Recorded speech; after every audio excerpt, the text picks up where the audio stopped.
It's been reported that your nickname is Fightin' Joe. Is that correct? Senator, actually, it's not one I use. But it's one that's been given to you, correct? Senator, perhaps by my wife. Do you care to tell us the origin of that nickname given to you that you choose not to use? Senator, I'd prefer to talk about that in private, if you don't mind. So I've heard it reported that it was because of your activities as a commander in the early days of the Iraq War as an infantry officer.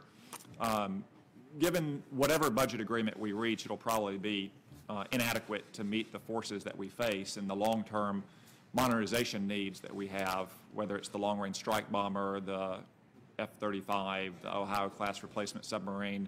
Are you worried about the next generation of infantrymen in the Marine Corps and the Army, that we're going to be taking money from our ground troops to put in major capital investments, which are clearly needed?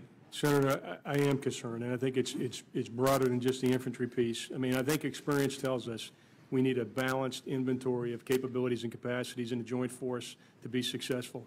And when I answered a question to Senator Ayotte earlier, and she asked me what kept me up at night, I talked about the need to respond to the uncertain.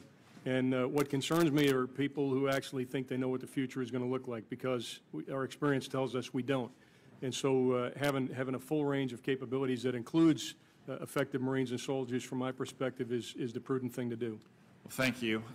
In your long and distinguished career, I think we've put ground forces at a minimum into Grenada, Panama, Iraq, Somalia, the Balkans, Afghanistan, Iraq again, and there's no doubt that we may be called upon again in the future. So I hope in your tenure that even if you don't want to be called Fightin' Joe, that you'll be on the lookout for all the Fightin' Joes in the Marine Corps and the Army, so the country will have them ready to serve once again.